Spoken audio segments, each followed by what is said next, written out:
Maths class 10 chapter 3 pairs of linear equation in two variables. तो इसका first question है, Aftab tells his daughter 7 years ago I was 7 times as old as you were then.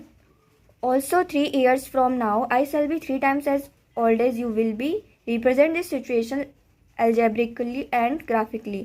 तो हमें इसमें question में बताना है कि जी जो अफ्तार था उसकी जो डॉटर की अब की प्रेजेंट में कितनी उम्र है और अफ्तार की कितनी उम्र होगी इस प्रेजेंट में। तो हमें क्वेश्चन में जो गिवन है, क्वेश्चन में गिवन है कि जो अफ्तार की जो 7 साल पहले जितनी उम्र थी, अब उसकी डॉटर की वो उसकी जो 7 साल पहले जितनी उम्र थी उसकी डॉटर की जो एज है वो उसकी 7 गुना है 7 साल पहले। तो 7 साल पहले माना मैंने, लेट प्रेजेंट एज ऑफ अफ्तार, मान लिया कि जो अफ्तार की जो प्रेजेंट एज है वो एक्स है और उसकी अफ्तार की जो डॉटर है उसकी एज मैंने मान ली वाई है, ठीक है।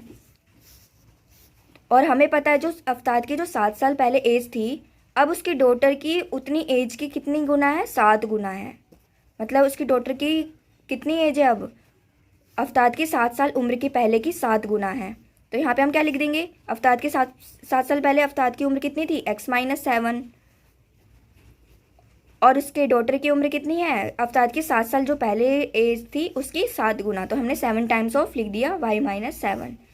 तो अब आ जाएगा, यहाँ पे क्यों लिखा y-7, क्योंकि उसकी डॉटर की एज है और यहाँ पे उसके फादर की एज है।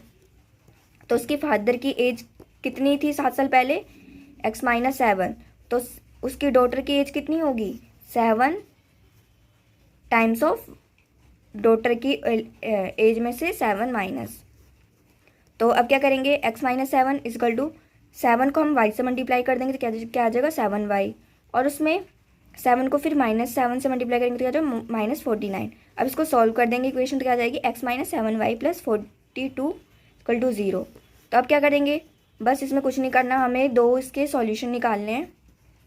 एक बार हम x को 0 रख देते हैं तो हमें y की वैल्यू मिल जाएगी 6, और एक बार y को 0 रख देंगे तो हमें x की वैल्यू मिल जाएगी। तो हमने यहाँ पे रख दी, यानी कि जब हमने x की वैल्यू क्या रखी थी 0, तो जब हमने x की जो वैल्यू थी उसको हमने क्या रखा था 0 -7y + 42 इक्वल टू 0। हमने x की वैल्यू जब 0 रखी तो हमें y की वैल्यू क्या मिलेगी, -7y इक्वल के उधर जाएगा 42, तो क्या हो जाएगा माइनस का 42, माइनस माइनस कैंसिल आउट हो जाएगा, तो क्या हो जाएगा 7y = 42।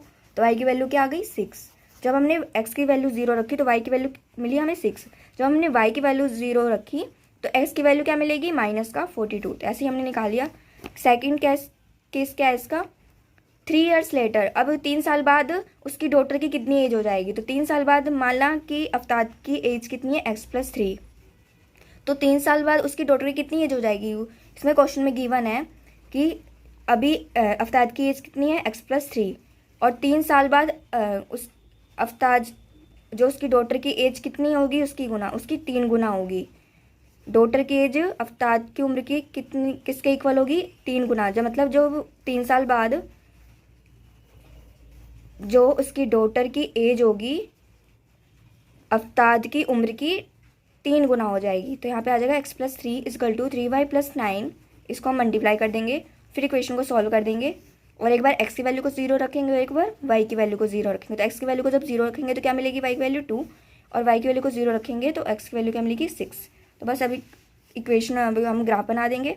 हमने 6 की टेबल में हमने बना दिया, तो 6 का गैप लेके पहला इक्वेशन क्या है, जब फर्स्ट इक्वेशन क्या है, जब x की वैल्यू 0 है और y की वैल्यू 6। तो यहाँ पे x की वैल्यू जब 0 होगी, यानी ये एक x है, x की वैल्यू जब 0 होगी तो y की वैल्यू कितनी होगी 6। तो यहाँ पे ये 6 है, तो x की वैल्यू जब 0 होगी y की वैल्यू 6 होगी। चलो ये एक हमने यहाँ पे सर्कल बना दिया। फिर बोला है जब y की वैल्यू 0 होगी तो x की वैल्यू कितनी होगी -42, और माइनस का x कहाँ पे होता है, यहाँ पे होता है, तो माइनस की 42। तो हम यहाँ से क्या करेंगे, इसको हम मिला देंगे 6 से, तो ये एक इक्वेशन बन जाएगी। एक यहाँ से हम लाइन खींच देंगे -42 से 6 की। और फिर दूसरी इक्वेशन क्या बोली है, पहली हो गई हमारी पहली इक्वेशन हो गई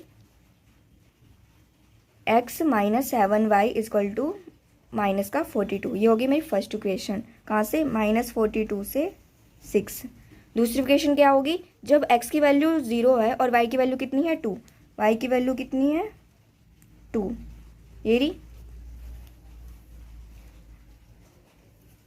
y की वैल्यू 2 यहाँ पे हो गई, और फिर बोला है जब x की वैल्यू 6 है तो y की वैल्यू कितनी है 0, तो y की वैल्यू जब 0 है और x की वैल्यू कितनी होगी 6, तो ये रही। तो यानी कि हम 2 से 6 को मिला देंगे, तो ये लाइन जो है यहाँ से इस बिंदु पे कट करके जा रही है, इस पॉइंट पे कट करके जा रही है, ये यहाँ से ये इक्वेशन बन गई।